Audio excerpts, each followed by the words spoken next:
اعوذ باللہ من الشیطان الرجیم بسم اللہ الرحمن الرحیم انا نحن نزلنا الذکر وانا له لحافظون قال النبی صلی اللہ علیہ وسلم خیرکم من تعلم القرآن۔ معزز سامعین کرام، آج میں آپ حضرات کے سامنے عظمت قرآن کے موضوع پر کچھ لفظ خشائی کرنے کی جسارت کر رہا ہوں۔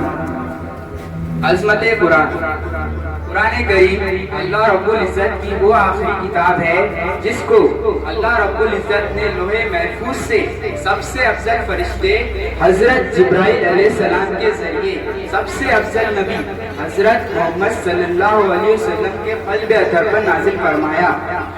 جس کتاب نے گمراہی کے دلدل میں پڑی انسانیت کو آخری منزل تک پہنچایا، جس کتاب نے پتھر دل انسانوں کو موم کر دیا، ظلم و ستم سے متاثر دنیا کو عدل و انصاف کا سبق سکھایا، یہی وہ کتاب مقدس ہے جس نے حضرت عمر جیسے جرت کے پہاڑ کو زیر کر دیا، حضرت طفیل بن عمر دوسی جیسے سردار کو حضور کا غلام بنا دیا۔ الغرض بڑے بڑے بہادر، کٹر سے کٹر کافروں اور اسلام قبول نہ کرنے کی قسمیں کھانے والے اسلام کے دشمنوں نے جب قرآن کو سنا تو وہ اس کی عظمت اور حقانیت کے اعتراف کیے بغیر نہ رہ سکے اور دامن اسلام سے وابستہ ہو گئے۔ سامعین کرام، قرآن کی عظمت کے لیے اتنا ہی کافی تھا کہ اللہ رب العزت نے خود اس کی حفاظت کی ذمہ داری لے رکھی ہے۔ اس کے باوجود حضور صلی اللہ علیہ وسلم مختلف مواقع پر مختلف انداز سے قرآن کی عظمت کا اظہار فرمایا۔ ایک مرتبہ ارشاد فرمایا، قرآن کی تعلیمات فتنوں کے زمانے میں ایمان کی حفاظت کا اہم ترین ذریعہ ہے۔ اس قرآن کریم کے ذریعے نے بہت سے لوگوں کو گمراہ کر دیا۔ قرآن کریم اپنے پڑھنے والوں اور قرآن کی تعلیمات کے مطابق زندگی گزارنے والوں کے لیے سفارشی بن کے آئے گا، جہنم کے عذاب سے، قبر کے عذاب سے حفاظت کرے گا۔ قرآن کی تلاوت دنیا میں روشنی اور آخرت میں ذخیرہ ہے۔ قرآن کی تلاوت سے دلوں کی گندگی دور ہوتی ہے۔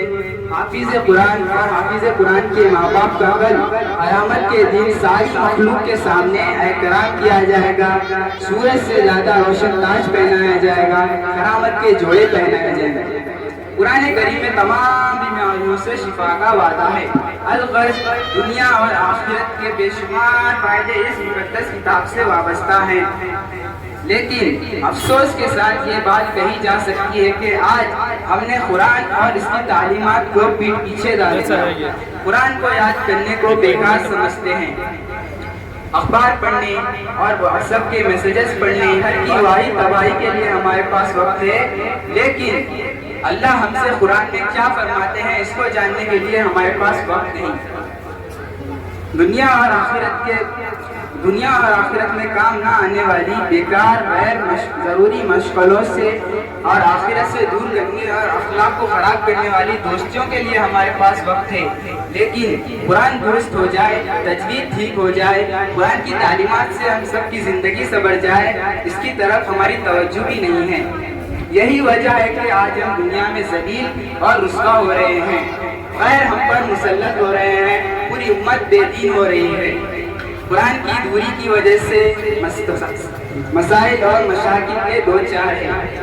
وہ معزز تھے زمانے میں مسلمان ہو کر اور ہم خوار ہوئے تاریخ قرآن ہو کر۔ اس لیے آج ہم وعدہ کریں کہ قرآن مجید سے اپنا رشتہ مضبوط کریں گے، قرآن کی تعلیمات کو سیکھیں گے اور قرآن سے اپنی زندگی آراستہ کریں گے۔ اللہ رب العزت ہم سب کو عمل کی توفیق عطا فرمائے۔ آمین وآخر دعوانا ان الحمدللہ رب العالمین۔